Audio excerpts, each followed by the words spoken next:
রাজধানীর হোটেল ইন্টারকন্টিনেন্টালের সামনে ইনকিলাব মঞ্চের নেতাকর্মীদের সাথে পুলিশের সংঘর্ষের ঘটনায় সদস্য সচিব আবদুল্লাহ আল জাবের সহ অন্তত 40 জন আহত হয়েছেন।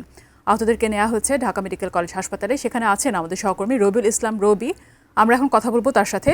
রবি, আপনি আমাদেরকে জানাবেন 40 জন যে আহত হয়েছেন তাদের এই মুহূর্তে কি পরিস্থিতি, তারা সবাই চিকিৎসা নেওয়া শুরু করতে পেরেছেন কিনা, সার্বিক পরিস্থিতি জানাবেন।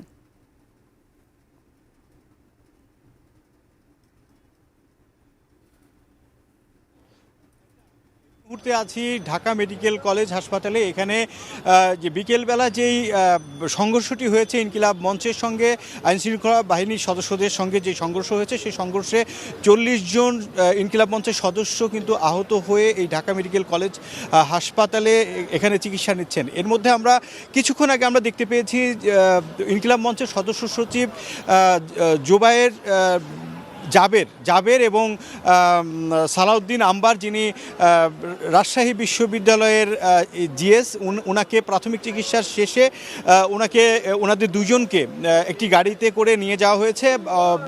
এখানে তাদের যে সদস্যরা ছিলেন তাদেরকে আমরা জিজ্ঞেস করেছিলাম ওনাদেরকে কোথায় নিয়ে যাওয়া হচ্ছে। তারা বলছে যে কিছুক্ষণ আগে যে সংঘর্ষ হয়েছে তার পরপর শাহবাগে তাদের ইনকিলাব মঞ্চের সদস্যরা শাহবাগে কিন্তু তারা অবস্থান করছে এবং সেই অবস্থানে কে একত্রতা ঘোষণা করার জন্যই মূলত তাদেরকে ওখানে নেওয়া হচ্ছে। আসলে এটা সত্যতার বিষয়টি এখনও আমরা জানতে পারিনি।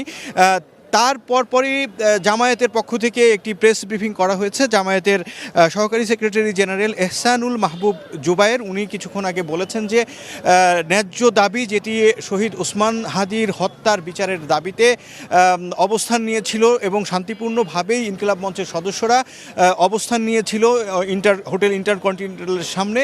তো সেখান থেকে বিকেল বেলায় কে বা কাদের উস্কানিতে তাদের উপরে আক্রমণ করা হয় এবং tear shell, rubber bullet, sound grenade সহ লাঠিপেটা করে তাদেরকে আহত করা হয়। এটার পিছনে নিশ্চয়ই কোনো ষড়যন্ত্র রয়েছে এবং এই আগামী 5 তারিখে আর মাত্র 5 দিন বাকি আছে।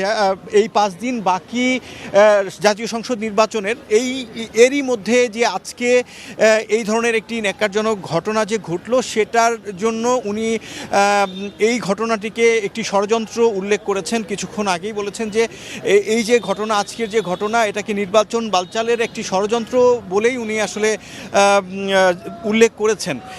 এছাড়া উনি যেটা বললেন যে এই ঘটনার সঙ্গে যদি কোনো কেউ জড়িত থাকে, আইন শৃঙ্খলা রক্ষাকারী বাহিনীর সদস্য হোক বা প্রশাসনের ঊর্ধ্বতন কর্মকর্তাদের মধ্যে কেউ যদি জড়িত থাকে, তো তাদেরকে খুঁজে বের করে তাদের বিরুদ্ধে আইনানুগ ব্যবস্থার দাবি জানিয়েছেন তিনি। আমরা এখন যে ঢাকা মেডিকেল কলেজ হাসপাতালের সামনে, এখানে ইনকিলাব মঞ্চের সদস্যরা কিন্তু অবস্থান করছেন এবং ভেতরে 40 জনের মতো ইনকিলাব মঞ্চের আহত সদস্যরা এখানে চিকিৎসা নিচ্ছেন এবং পরবর্তী আপডেট জানার পর আমরা আপনার সঙ্গে আবার যুক্ত হব। এই ছিল আমার কাছে ঢাকা মেডিকেল কলেজ হাসপাতালের সামনে থেকে সর্বশেষ।